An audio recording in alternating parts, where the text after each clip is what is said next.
This is the 2016 Chevy Spark EV.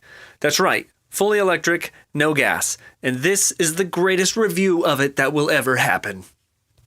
If you subscribe to my channel from my Nissan Leaf review, welcome back to another EV review. This glorified golf cart on wheels caught my attention in 2014. That's when they came out. And I really like EVs. You know, you got to give me some EVs. And this is my second one. In 2016, I actually got a hold of a local dealer that was trying to sell one of these.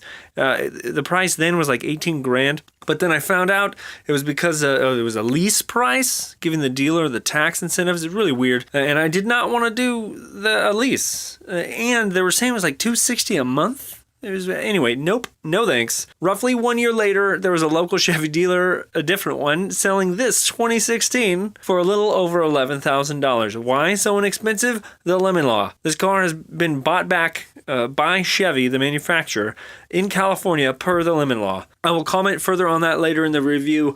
Let's just get down to some of the details with some pros and cons. Pro, this thing is fast, like stupid fast. This particular year has 140 horsepower and 327 foot-pounds of torque. In 2014, they actually had 400 foot-pounds of torque. I don't know why they dialed it down, but meh. 90 mile an hour top speed, yeah, pro, fast. Pro, DC fast charging. It's an option, but this car's got it. And if you want to charge quick, you can because of that. Like 30 minutes from empty to full, no joke. If you're at a 125 amp charger, that's a thing. Pro-ish con. Pro. It's got, level 2 charging capability. But the con part of that is that it's limited at 3,300 watts, where a lot of EVs today are coming out with 6,600 watts on board. Anyway, still perfectly usable at around 7 hours to charge from empty to full on that level 2 charger. Pro. You can plug it into your normal wall socket. Also, there's 2 settings, 8 amps and 12 amps. A miniature con with that is 8 amps is the default setting, so that's kind of a pain in the butt. It takes like 20 hours. It's a long time. And then if you draw on 8 amps, it takes a lot longer. Pro, remote connectivity. You can lock, unlock, start, check the location, start a charge, set a charge time, set up email and text reminders for a charge. It's lots of connectivity. Really cool. Con, you eventually have to pay for it via OnStar, sort of. Like you'll still have some. Anyway, yeah. They make the terms. If you read the terms, it's clear. I don't want to talk about it. It's going to make ears bleed even more. Pro, you can remote start the car with the key and it gets hot in the winter or cool in the summer, inside the car. You can also turn off DC fast charging with the key. It's a feature I've actually used out of convenience, which, yeah. Pro, it's efficient. Now, that might sound weird if you're not into EVs, and you might think EVs are just inherently efficient, but this thing uses even less electricity to go a distance than most EVs, if that makes sense. One reason, the weight. It's around 2,800 pounds. It's really light compared to a Leaf. It's 3,600, I think. And then second reason is the size. This thing cuts through the air, like a ninja. Pro. Con, 4 seats. Definitely not 5 seats. Yep. If you commute daily all by yourself, though, this is a brilliant option. Con-ish pro. Range. Actually, nope, it's a con. But man, it's so doable. 82 mile EPA estimated range. And that's on point. If you're not going to use the AC or heat, and it's 60 degrees or hotter outside, you can get this thing to go over 100 miles. No problem, as long as you're not on the freeway. And yeah, I did a long distance trip where it was mainly highway driving, 55 miles an hour, 6 miles per kilowatt hour. That's crazy. Heck yeah, pro. Battery is a 19 kilowatt hour with 17-ish usable. Pro, 4-wheel disc brakes. Yeah, that's a pro. Pro, incredibly aggressive regen capability.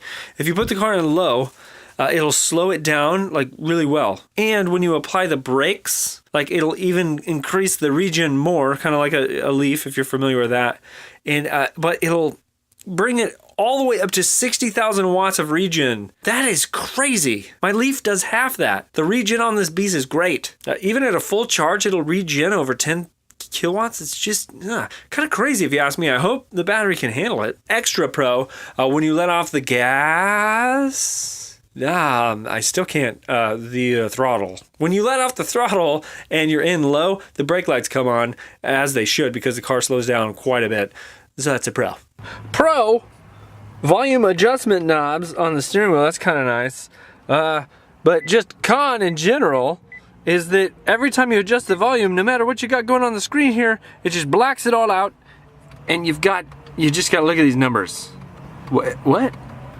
Pro windshield wipers, yeah, that's cool, but con is that it's backwards. So when you press down, it does the minute, and you go up to turn it on. It's just weird. Whoa, very fast. Pro, a rear wiper. Oh, it sounds a little upset though. Con, you cannot adjust the full charge percentage. So if you charge, it's always to 100% every time, unless you stop the charge manually by unplugging it or like cutting the power. There is no Hilltop Reserve feature on this car. It's just meh. I like to be able to adjust that if I could. Con, the quality of the inside. Now, I did not get the upper level trim vehicle. Pro, the seat pattern is techno awesome, but all you really get in that upper level trim is like this fake leather seats all over the seat, and then the steering wheel as well has this leather. I think they call it leatherette. It's vinyl. Come on, guys. I guess I'm glad you didn't kill a cow to get it, but come on, guys. Leatherette. This car is a $12,000 car when it's a gas car, and that shows through to its EV version. This car is built to do a couple things, you know. It's built to haul people around cheaply and still also make a GM a profit. They made some of these Sparks EVs and thus increased the retail price to around $26,000. And but the $12,000 interior remains. Except, well, no, Pro, dual screens. What? Yep, the gauge cluster. Let's call it the cluster. It's a screen. And the infotainment system is also a screen, the exact same size as well. And no, the gauge cluster is not a touch screen. That wouldn't provide any, I don't know what that would do. Con, the infotainment system is silly. The buttons are not good. It's like trying to run a computer, but you don't have a mouse, sort of, in some situations. Like there's a lot of buttons. And then I keep accidentally pressing that home button. And there's like a big old power button, and I just don't know. Oh, those volume switches, I just end up using the ones on the steering wheel. That's kind of nice. Con, the dome light. There's one dome light. It has a trunk light, though. That's a Pro. Pro! Con, the sound quality of the stereo system is just atrocious. That's all there is to it. Pro, adjustable steering wheel gauge combo. Up and down, huh? Why not? Pro, you see the state of charge when you open the door. Usually, sort of. So like you walk up to the car, you unlock it, you open the door, and you can see it says like, hey, you got this many miles. Or sometimes it just like the screen turns on and it's backlit, but it remains black, which is weird. Pro, two 12-volt outlets, front and back. Pro, 3.5 millimeter headphone jack, nice. Pro, USB connectivity. Con, no Android Auto or whatever the iPhone equivalent is. It just doesn't have that. Oh, it's a sad panda right there. Only the 2016 and newer gas Sparks have that. Meh. Pro, you can fold the seats down for more cargo space. There's actually a decent amount of space. Pro, handlebars all around. Pro, Wi-Fi. Yes, it has Wi-Fi. I tested here for speed and like the in real life stats and all that, but I've tested it with my phone in the past and got way faster speeds, and I was gonna game on Overwatch, but I just couldn't, so maybe in another video. Pro, the driver's seat armrest. This is the epitome of luxury. What better way to bask in the glory of comfort, but with an armrest, just for you. Armrest. You can zip it off too, it looks like. It's got a zipper there. I'm not going to try to do that because then I probably won't be able to get it back on. Pro, interior lighting, sort of. I know I said there was only one dome light, but at night you can see in the dark, sort of ish. Look at that. That's kind of cool because of light. Over the cup holders, yeah, it's nice that they did that. It's like a little bluish aqua. Wait! Pro, cup holders, door, under the radio. There's two of them. Middle back seat area-ish thing. And also on the back seat. Yeah. Con, they're skinny. Every single one of them's skinny. And those ones in the front, it's really weird. The one on the left is skinny and deep, and the one on the right is a little bit like wider and shorter. I've never seen that before. Pro, sport mode. Oh yeah. I think I said it, but this thing is quick. Like, quick. Pro. It lights up the word sport on the gauge. You press it, and it makes the throttle more sensitive. Yeah, makes you feel like you're driving a really fast car, because you are. Final con I have about the car is a thing that I'd like to just see in more cars, and that is like a programmable button. There's nowhere in here is there a programmable button, and specifically I would use that feature to do this. You'll notice there's this charge mode immediate, just like in the Leaf. There's a button on the dash like, okay, you're just gonna bypass the charge timer and just do immediate. You gotta go like you gotta go to the Leaf, you go to charging, and then you make sure that it's on immediate. You can do this from the phone app as well, but anyway, no programmable button. I call that a con. Yeah. Congrats, you survived the PC list. Now let's get into some details. Okay, that speed I was talking about, it's actually scary. Like, compared to my Leaf, which is a 2012, and it tops out at 80 kilowatts, and weighs around 3,600 pounds. This thing can draw 120,000 watts, like wide open. I don't know, there's no throttle though, so it's not wide open. It's wide, fully circuited? I don't even know. Yeah, and it weighs 2,800 pounds. It's like skittish when you floor it. And like if you're kind of turning slightly one direction or the other way, the car will just like steer that direction. Like it's like, I want to go that way. And it's weird. I've never experienced that. Also, if you floor it going straight, you'll get like a lot of response from the traction control and feedback and steering and all that. But sometimes you get the grip just right and it is just stupid fast. Yeah, and then sometimes it's just like left, right, like, I'm gonna go straight, get it out of my way. It's so dumb. It is entertaining and I like it. I remember I was test driving the car and I got on the freeway and like I was barely having to touch the gas throttle thing for the lever. And I was in like 3 lanes. I was in the middle lane and I went to the fast lane. I like barely pushed and I'm like, whoa, where are we going? Like, what is going on here? Compared to a Leaf. That's crazy. So if you're going 55 and 65, you want to pass someone, it can do that. And this thing picks up really fast. It's nice. I like having that ability, that like power. Don't get me wrong, the Leaf is cool and all, but this car is like far different in the performance realm. Okay, so this is interesting. No locking filler cap. There's this little spring-loaded thing here, so it's either in or out, and when it's in, it just uses like the spring-loaded portion of the hinge to open it. And the only other thing going on here is there's a button in there to sense whether or not the door's open for just the filler cap. I foresee this breaking. Another cool part about this is when it's plugged into something, there's a sensor switch up here that also knows when the button is pressed, and the car will stop demanding electricity right when you press the button. It's kind of cool. Pro, it's got navigation-ish, sort of. So, your OnStar, you can send navigation here. It'll do step-by-step, and you'll see little pictures of like the road here, but you won't get the map there. However, I'm gonna call this a con. There's an app you can get, and it's Smartphone Link, and it's this Bringo, right? Oh. So this is, I'm calling this a con because you got to do this secondary thing and then it brings it up on the phone. It's really silly. Let's talk about that cage cluster though. It's a 7-inch screen. The left is a remaining battery and the right is your floaty ball, because we understand a floaty ball. And there's leaves that spin inside the floaty ball depending on how much you ball with the floaty. Yeah. And yeah, right? Okay, so it gets better. There's a button that you can start pressing, and then this blue ball flies in. And it gives you like more detailed look at the battery, a theoretical distance, like you have more or less. It's a minimum or maximum, and then you've got the center blue ball. And it's been accurate with my 2,000 plus miles I put on the car so far. You can actually rely on that gauge. It's really good. That's not all though, okay? That's not all. You can press that button again, and the ball switches positions. And yeah, and you can get like the wattage readout. So when you want to go or slow down, it'll show you, like it'll move up or down. And when it goes down, it goes green. I like that. And you know what? I like the other one too. And you can do both. At the same time, I really prefer the blue balls. Okay, the extra info that populates on the gauge screen is pretty neat.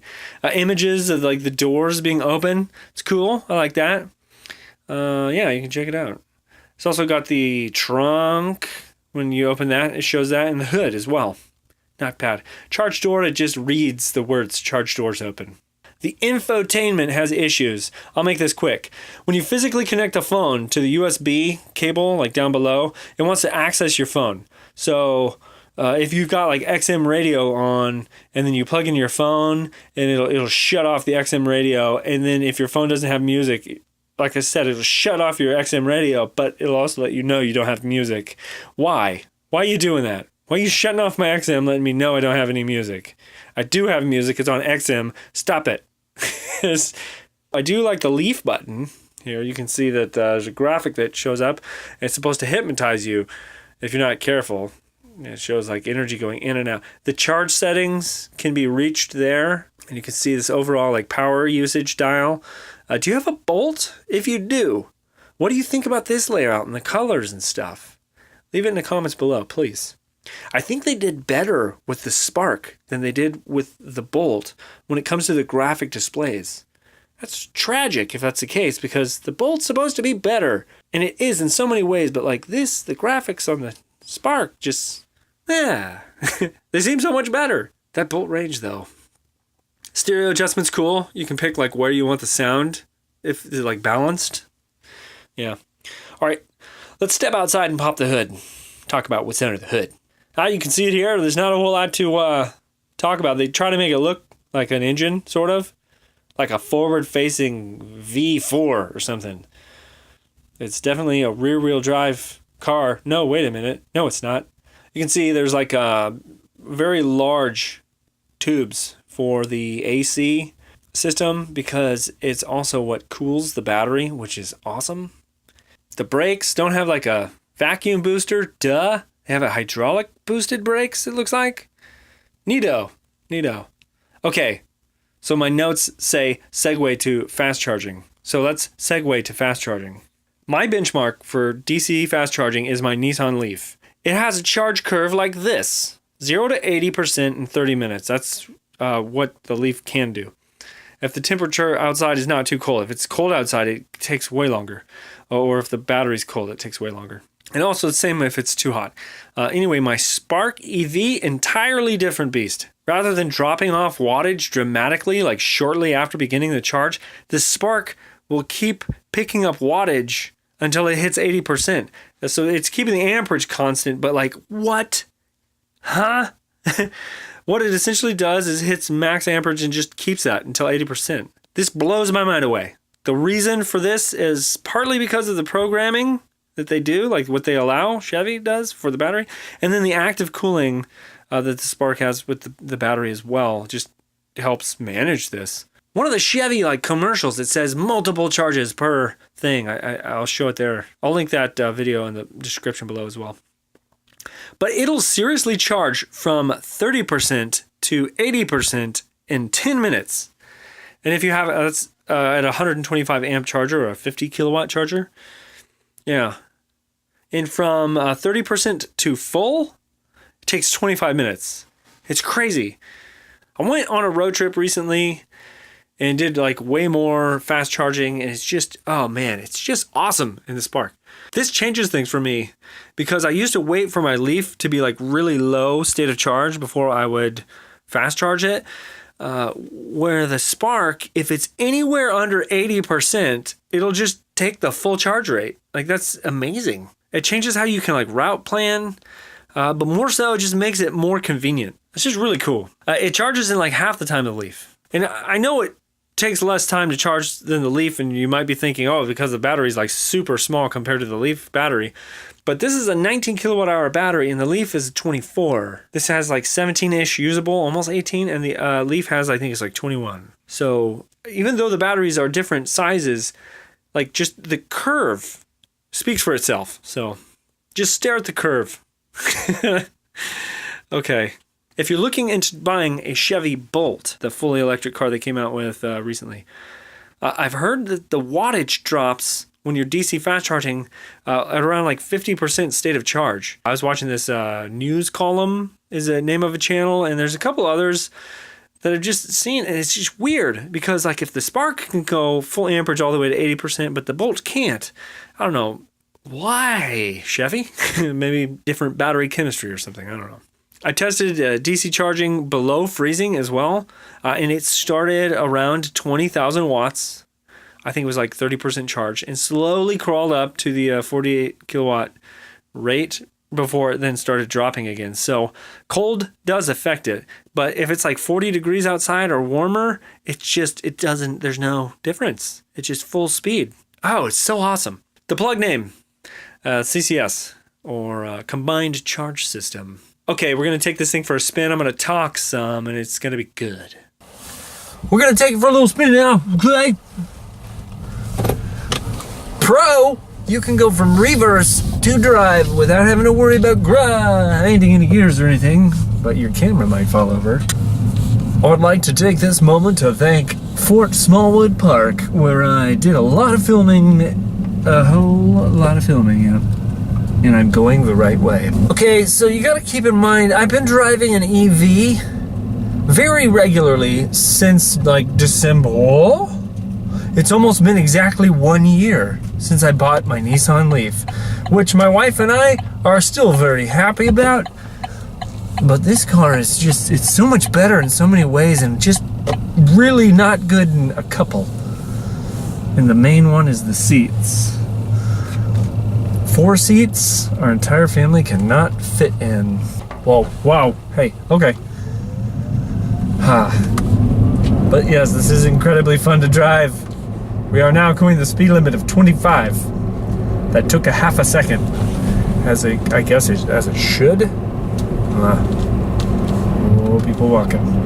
Okay, let's increase to 35. 3 and 2 and.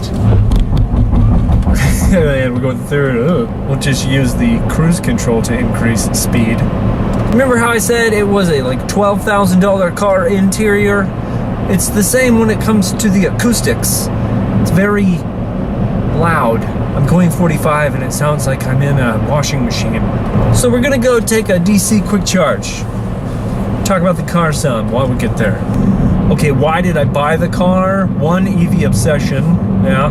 2, I didn't want to drive the Volvo every day to work, or like the van, because I don't like gas cars anymore. It costs a lot more to operate, like mile for mile, a gas car, per what we pay for electricity at home, which is 13 cents a kilowatt hour delivered, like after all the taxes and stuff.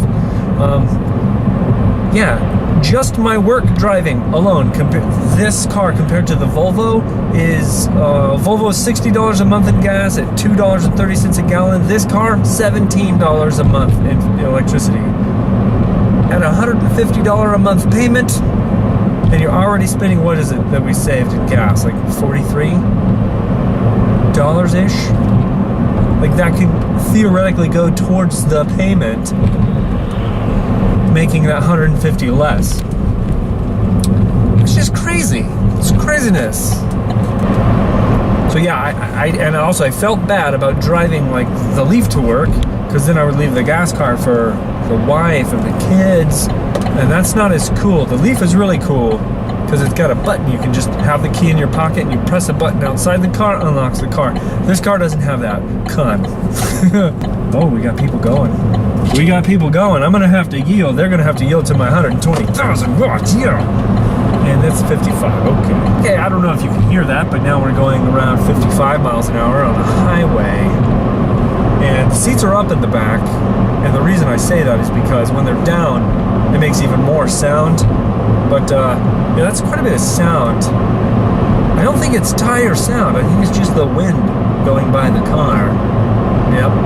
I had been looking at these Spark EVs since they came out. It's kind of weird that I ended up buying one. What I really wanted was a used Model S with 7 seats in it. There was a period of time where you could find one for like mid 40s to low 50s, but like that's a $700 a month payment if you don't put a whole lot down. And no, you know, that's I like watching other people review cars, specifically Doug DeMoro, great guy. Alex on Autos, awesome at reviewing cars. Even regular car reviews, that's more for entertainment and I guess little bits of knowledge, but the first two I mentioned, they're pretty good at knowing things about cars, like when you steer, they know the terminology of what's going on and how the car could be better or something. I have no ability there when it comes to reviewing a car. I don't know if like the steering is tight or not. I don't know. I do know though that this car is really quick. I took a road trip with my kid.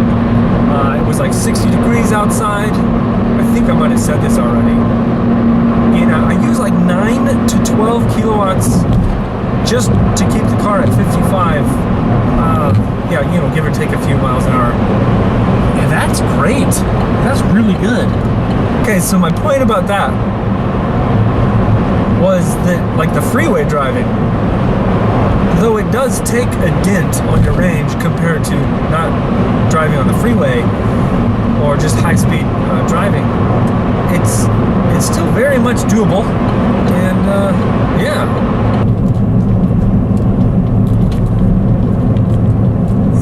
The regen is awesome. In low, the car does so good. Like I just went around a Clover and I didn't even have to touch the brakes. It was great. And like speeding up is just great. Slowing down is great. You sometimes touch the brakes if you run this car in low.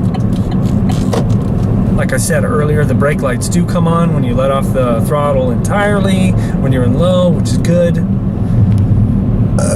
Wow, that was my burp. I'm 6 feet tall. I don't know if you can tell like the size proportions, but I got a lot of headroom compared to some other cars in this car. What else? Another weird thing about the car is when it's like going low, it'll ask you whether or not you want to turn off the radio. It'll be like, hey, do you want to save energy and turn off the radio because you might strand yourself because you're at 15%, you only got a couple miles left? Anyway, the only time that happened to me, I knew that I'd still have like another 8 miles past where I needed to go. So I just kept listening to the radio like a badass. The vision, I don't know, okay, so there's a distance where like your front bumper is, and where you sit in the car, you can kind of judge where that is. So like if you're parking up against a wall or behind another car, or like a pole or something, and you've got this, this distance. I still haven't learned that with this car. I've driven it, it's at 3,700 miles. I got it at 1,200 miles. And I'll get so uncomfortably close to a car, like when I park, knowing that like I keep getting this wrong. And then I'll get out and there's still like 2 feet in front of the car. This car is so dinky. It's hard to judge just how far in front of you the hood or the bumper is, you know? Ooh, Pro, and I don't think I said it in the earlier. I definitely didn't say it earlier. Parkability. You can park this car in tighter spots. And that is great because parking can sometimes be a pain in the ass. Yeah. Of course, it goes right along with the whole con of not having 5 seats. If there's a passenger here, I could elbow them very easily. And I drive every car I've ever owned. The majority of its utilization was with one person in it. And this car now is more appropriate for that kind of use. In Baltimore here, there is a Domino's Pizza. And at that Domino's Pizza, there is a currently free DC fast charger. It's 100 amps, just like the one we're going to now, put in by EV Institute. I think Baltimore City has done the funding through some sort of federal government thing. I'm not going to deliver pizzas anytime soon, But like if things like that start becoming more normal, and especially if the energy is inexpensive or free, that's just going to change things for people in a very positive way. I did at one point in time deliver 4 Dominoes, and I ended up buying a Geo Tracker. And that car was cool and all. 25 miles a gallon, no matter what speed, very low geared. Okay, we're pulling in now, and there's nobody here, it seems. So that's cool. We're just gonna start a charge. Okay, weird things about the car. This right here, this is your like lights. So that's easy enough to figure out, right? Like you turn it on. But you know how you flash people and like the brights? They flash so you can signal, like, yeah, I see you, go. Flash. Yeah, look at that. Do you see it? It honks. It flashes and honks. That's weird. Unless it's in park. Huh. Then it just flashes. That's really weird. Yeah, there's that configuration button. Yeah. So it's nice that they got these door pockets, right? They go back pretty far. But it's weird because there's this extra one. It's like, I don't know what to put in there. What do you put in there? You can't even put your hand in there. Get your hand in there. Door grips are good. Pretty strong. Yeah. Pretty strong. Whoa. Nice to power windows in such a small car. Oh, okay, about that Bringo app. If you want to see the percentage, I can't figure out another way around it, but there is a way to see the actual battery percentage of charge outside of using the Bluetooth dongle, which... Caution, read the thing. Okay. But... so if you go into the menu on the Bringo app and you go to Eco and then you go press battery status, you will then be able to see the percentage of charge. That is how you see the percentage of charge. That's weird, and I think that's a con. Oh yeah, another weird thing about the car, if you've already seen this, if you've seen the other reviews, yeah. That, by the way, is not a thing. I just... you know, I don't care to have those on my computer. I'll put them somewhere where they belong, like in a car. Oh, another weird thing about the car is OnStar allows you to have like a phone number with the car, so you can essentially have a car phone, which is pretty cool, you know, if you want to pay for that. I don't think I'm ever going to pay for that. It's got that weird... can you hear it? It makes a sound just like the Leaf does. Can you hear that? When you put it in park or neutral, it turns off. And you put it in drive, it's weird. Neutral, drive, neutral, reverse, same, drive. Huh. And let's take off.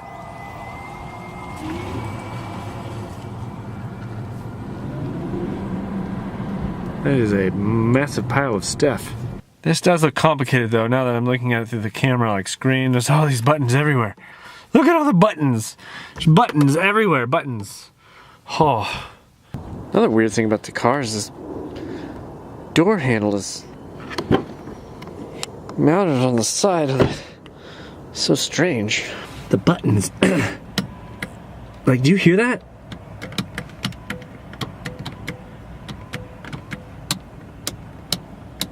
I'm pretty sure the buttons are gonna break. Okay, the limit law. Let's talk about it. So this car was bought back from the first owner due to the limit law. The defect was this: battery cables short. What? What does that mean? All I can think of that means is that there was a faulty traction battery cable, or like cable system that was hooked up. Okay, so let's go over some facts. That was a fact. Okay, the car had 1,200 miles on it when I got it. Not a thing wrong with it. Repairs were done per the limit law defects, and the specific defects were warranted for 12 months after sale. But it's crazy because the car is still under all of its original manufacturer warranties, and there's There's several different ones, like the battery one goes for like 8 years, the drivetrain one is 5, the overall one is 3. Those are all still in effect. There were no logos on the back door, like the Spark EV logo and the Chevy bow tie were gone. And there were like vinyl stripping underneath some of like the rubber parts of the paneling and also in the back, as you can see. So those are facts. Fact, the car was transported to a dealer to be sold on the other side of the country. So I'm in Maryland. That's where I bought this car, and it was transported from California. So those are some facts. I will warn you now, this is the speculation zone. What is here is not necessarily fact, okay? Proceeding to speculation now. Those facts I mentioned are reasons, I believe. No one before me bought the car. I even had someone commenting about how I think they actually saw the car that I bought on my preview video. Anyone with a low or to non-ability to fix cars would run from this car, given the paperwork history. Like, they just show you it. And it's like, oh, by the way, this car was blah lemon. The price was low, and that was really good for me. But as I mentioned earlier, that was as a separate from this, there was a dealer that was going to lease me a car, but they would get this federal tax incentives because they would own the car, right? So that's the thing I mentioned at the beginning of the review. So imagine if you had a dealer or someone with connections at a dealer, speculating right now, buy the car, get the tax benefits from it, then shortly after, maybe 6 months or so, discover that there's a defect or maybe suffer from a defect and process the car to be repurchased by the manufacturer via the lemon law. Someone who knows that process would have a much easier time doing that. Interesting, huh? In California, the state incentives as well, with the federal tax credit, one could regain about $10,000 worth of value on their taxes. So imagine someone doing that, like getting all those tax incentives, and then the manufacturer buys the car back in full. It sounds like a sweet and very illegal deal for the first buyer if they rigged the car to be a lemon, and that's the like fulcrum of the entire situation that I'm speculating here. Was it a true lemon? Or was it rigged? You know what I mean? My speculation is because every part that is needed for that speculation seems to be present. And of course, it's like a logical fallacy at best, maybe like straw man or House of Cards or something, I don't know. But it does resemble a diagnostic thought pattern nonetheless, you know, like, oh, all these, that's interesting. Now, this proves absolutely nothing, and I only speculate because of the simplicity of the issue. It's the battery cable's short. Like, seems beyond me as to how that applies to the lemon law. How, you know, I don't know the lemon law. I heard the radio can be broken and then just buy the car back because this is a lemon. It's an incredibly easy fix under warranty as well. Like, it's just, So this car has been flawless for me. Minus one hiccup so far, where the radio took like 30 seconds to turn on. Also, though, the car appears to have never been worked on. Like, I don't see any tool markings near any screws or things like that showing the car was worked on, so I don't know. Wow, if you made it this far, thanks. I hope you enjoyed the video. Please share below what you thought in the comments. Did I miss anything? What do you want to see more of? Meh? Oh yeah, check out my channels for more EV reviews. I currently have only the Nissan Leaf review at the posting of this video, but I'll add more as I can. It'll be under my electric vehicles playlist. There are other EV related videos on my channel as well, like the public charging one. I'll link that in the eye in the corner of the screen. If you've not watched the channel Fully Charged, you should do that. Like now, go and watch that one and subscribe to it. That's an awesome channel. Also, Transport Evolved. It's a good channel to keep an eye on, like if you're getting into EVs and you like the topic, and she follows the news. It's not always precise, but it gives you a good pulse. I'll also link a couple other EV related videos from other channels. If you like this video, there's a button for that. The like button, hit that. If you want to see more videos like it, there's a button for that. Subscribe. And if you're just bored, cruise my channel. You'll be less bored. Anyway, I hope that helped. See you later, Internet.